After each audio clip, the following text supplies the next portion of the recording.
Bien, resulta que hasta ahora nosotros hemos usado los archivos de una forma muy particular, que es yo abro un editor, escribo cosas ahí en el archivo y el editor lo guarda y lo administra. Eso es como una forma y hemos trabajado mayormente como con los archivos a través de otros programas.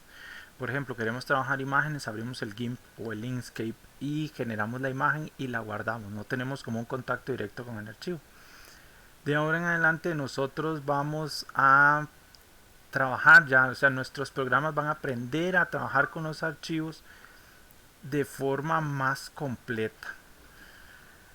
¿A qué me refiero de forma más completa? Que vamos a aprender a ver qué técnicas hay, aunque igual nosotros nos podemos inventar una nueva, qué técnicas hay y son las más tradicionales como para almacenar y organizar información en el archivo de forma que un programa la pueda leer también.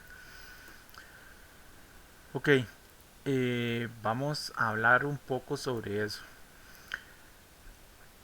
Los archivos tienen distintos usos. Pueden guardar información y lo podemos usar a través de los programas como un editor, un Word, un GIMP. Esos chunches nos ayudan. Ahora pónganse ustedes del lado de la gente que escribió GIMP, que escribe el editor, que escribe el WinZip o el WinRAR. Ahora ustedes son esa gente, digamos. Ok, entonces yo tengo archivos. Y nosotros los archivos tienen como diferentes usos. Almacenar información es el más común y ese es el que usa todo usuario, digamos, información. Cuando ustedes ya se ven como ingenieros e ingenieras, entonces okay, hay otros usos que se le pueden dar, digamos, que es comunicar información entre programas. Comunicar info entre programas. Entre programas. Entonces un programa llega, escribe un archivo y después otro programa lo lee y entonces se pasan información de esa forma. Una base de datos al final es un archivo grande, muy complejo y tiene un programa solo para un programa mediador, entonces uno se conecta al programa para manejar la base de datos. Pero por aquí andan también las bases de datos. Las bases de datos al final son archivos que se manejan en disco. Para la interacción humano-computador, nosotros escribimos, por ejemplo, archivos de configuración. Mucho software en Linux tiene archivos de configuración, entonces ustedes abren el archivo de configuración, lo modifican y lo cierran y lo guardan y entonces eso les permite interactuar con el software. Interacción humano computador. Un ejemplo de esto es que si ustedes que ahora ya están usando Git, si van a su carpeta donde está su repositorio y le dan ls-a, el "-a" es para mostrar archivos ocultos. Muestra archivos ocultos.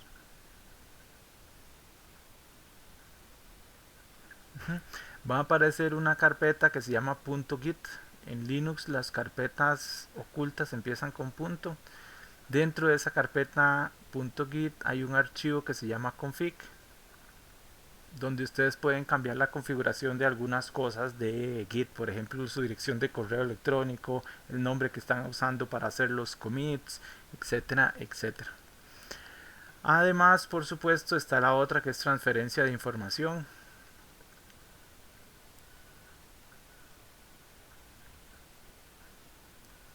De información. Entonces yo vierto las cosas en un archivo, las paso a otro lado y ahí las puedo manejar. Decíamos en el primer video de esta serie que todos los archivos son binarios. Todos los archivos, ahí, los archivos son binarios. ¿Qué queríamos decir con eso? Que todos los archivos al final están en binario en el disco duro o en la memoria. O sea, nunca en realidad se almacenan letras, sino que usamos una tabla de codificación para almacenar bytes. Entonces almacenamos un montón de unos y ceros.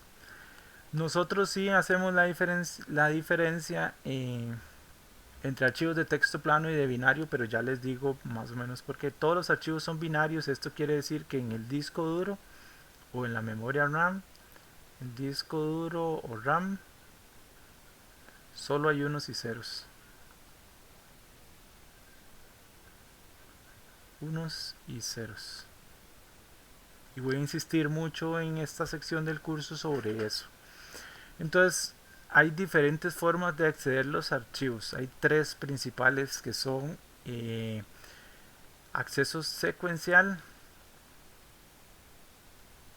acceso directo, y vamos a ir trabajando sobre esos durante este y los siguientes videos, y acceso indexado.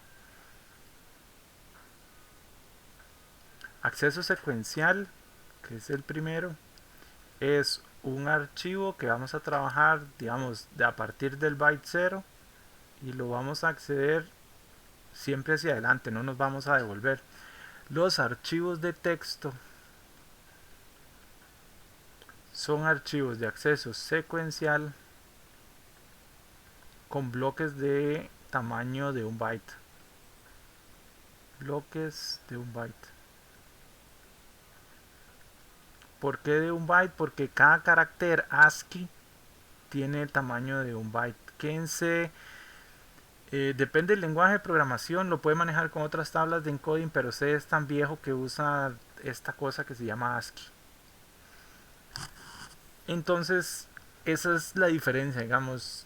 Los archivos de texto son un tipo particular de archivo binario de acceso secuencial, donde cada bloque de la secuencia tiene el tamaño de un byte. Y vean que ustedes, cuando abren un archivo, ya sea en Python o en C o en cualquiera, uno usualmente lee como por línea o lee, qué sé yo, 30 bytes, después 30 más, y el mismo descriptor de archivo va manteniendo la secuencia.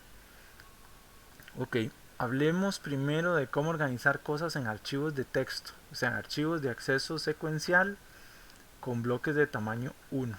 Son los archivos que podemos abrir con un editor. Entonces nuestro programa escribe en disco, digamos, concentrémonos en que estamos trabajando con estructuras de datos. Entonces tenemos nuestro programa, va a escribir a un archivo y este archivo va a tener la característica de que lo puede ver un ser humano. O sea, un ser humano abre el archivo y entiende y puede ver los datos que están ahí y los puede entender. Ok, entonces los podemos ver. Hay varias formas de lograr eso. La primera de esas es almacenando la información que tenemos. Entonces nosotros tenemos un tipo de dato abstracto, que es lo que nosotros le llamamos una estructura de datos. Estructura de datos tiene información y la vamos a convertir a información de tipo llave valor, como los diccionarios o las tablas de hash. Entonces las convertimos a llave valor.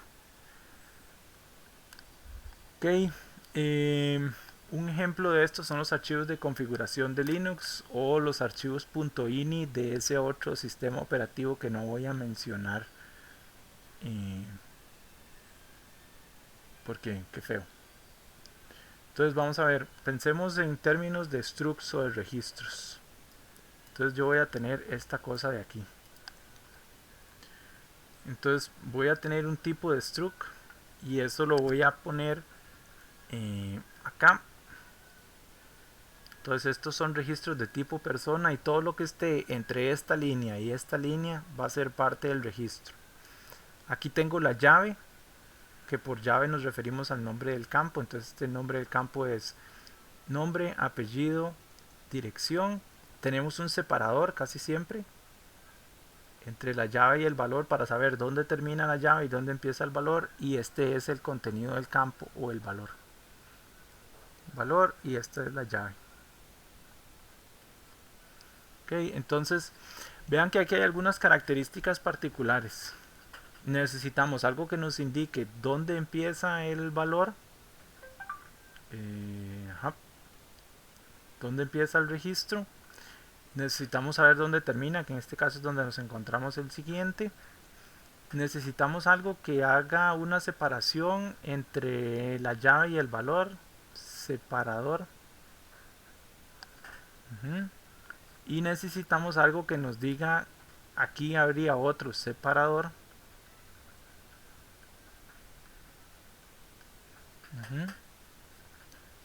Que es el que nos diga que estamos pasando de un campo a otro. En este caso el separador, aunque es invisible, es un cambio de línea.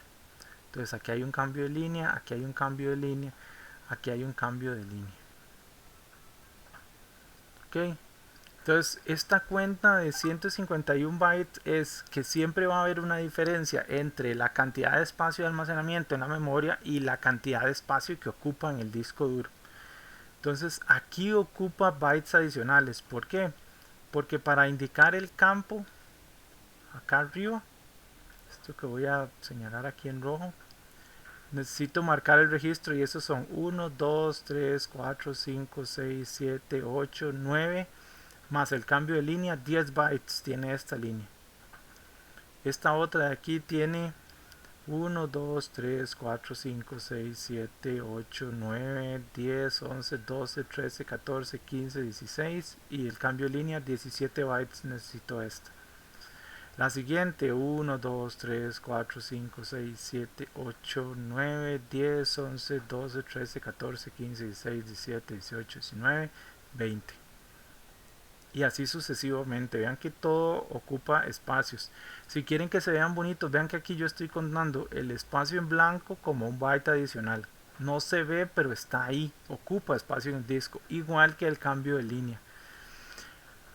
En el editor de texto, si lo abrimos, no se va a ver, pero ahí está. De hecho, si ustedes lo ejecutan con hexdump, entonces van a ver que esto tiene un código 10, creo. Es el byte 10. O un valor de 10, digamos 0xa. Vamos a ponerlo así para que se vea más 0x, 0a, minúscula o mayúscula. Ahí está. Entonces ocupa espacio en el disco. Esta es una forma, es muy bonita, es muy cómoda, se usa mucho para archivos de configuración. Git lo usa, todo el mundo lo usa porque es muy cómoda, requiere muchísimo campo en disco. Si ustedes necesitan, esto es para almacenar poquita información. Si ocupan mucha información, entonces mejor pasar a otro sistema, digamos. Okay, entonces para bajo cantidad de datos. ¿Cómo se trabaja con esto? Usted inicia su programa y lo primero que hace es leer todo el archivo, cargarlo en memoria, y entonces ahí procesa las opciones de la información. Bien, tipo de archivo número 2, y estos se conocen como registros con delimitadores de campo. Entonces, déjeme ver, vamos a ponerlo aquí, registros, es el tipo 2, registros con delimitadores de campo. Muy populares. Delimitadores de campo. Son muy populares, son los conocidos CSV. CSV quiere decir coma, separated value, o archivo separado por comas. En realidad este coma se puede cambiar por un tab, por una arroba, por cualquier cosa, pero esa es como la idea. Siguiendo con el mismo ejemplo de arriba que pusimos como en archivo de formato de la configuración, voy a hacer un copy paste así con todo el descaro, si me disculpan. Ahí está el copy paste. Este es un archivo separado por 2 puntos. Entonces vean que es la misma idea. Los archivos separados por coma necesitan un archivo, una línea de encabezados para que me diga cuál es el nombre de cada columna. Aquí nos vamos a manejar como una hoja de cálculo y va a ser por columnas. Entonces todos los que estén en la primera columna es el nombre del registro. El que esté en la segunda columna, el apellido, y en la tercera es la dirección. Recuerden nuevamente, aquí al final tengo un separador de registro también, que es el \n. O sea, aquí hay un byte adicional, aunque no lo veamos. Aquí también está el \n. Este es el separador de registro y aquí tengo un separador de campo. Ok, y entonces igual para contar los bytes, vean que esta vez reduje la cantidad. Estos son 95 bytes. ¿Por qué? Porque ya no tengo que estar repitiendo en todos los turnos esta parte de aquí. Entonces bajo la cantidad, pero igual usualmente yo no dejo espacios adicionales solo porque se vea bonito, porque eso me está quitando bytes en discos. Yo quiero ser eficiente con la cantidad de bytes que yo tenga en el disco. Entonces igual lo podemos contar: 1, 2, 3, 4, 5, 6, 7, 8, 9, 10, 11, 12, 13, 14, 15, 16, 17, 18, 19, 20, 21, 22, 23, 24, 25, 26 esta línea, 26 bytes, y ahí van. Son bonitos, cómodos, prácticos. No pueden representar todos los tipos de información. Si tenemos información estructurada más compleja, ya no nos sirven los archivos separados por coma, sino que necesitamos una estructura de datos como más grande. Y esos están chivas. Voy a dejarlo aquí. Estos son como los más fáciles de entender, los más rápidos. Bueno, voy a hacer uno adicional para cerrar como esta parte y ya empezar a meter cosas en binario. Tipo 3, digamos, de estos archivos, los registros con registros de tamaño fijo. De tamaño fijo. ¿Qué son los registros de tamaño fijo? Ok, vieron que en el archivo separado por coma yo tenía que poner una línea de encabezados, y además pierdo bytes con los separadores de registros, que es el cambio de línea. Y además yo tengo también, pierdo bytes con el separador de campo. Entonces yo me voy a volar todo eso y voy a manejar el archivo de texto, pero cada campo va a tener un tamaño fijo. ¿Qué es la gracia que tenga un tamaño fijo? Que yo leo los primeros 6 bytes y yo sé que ese es el nombre. No necesito que el archivo me lo recuerde. Yo leo los siguientes 6 bytes y yo sé que ese es el apellido. No necesito que me lo recuerde.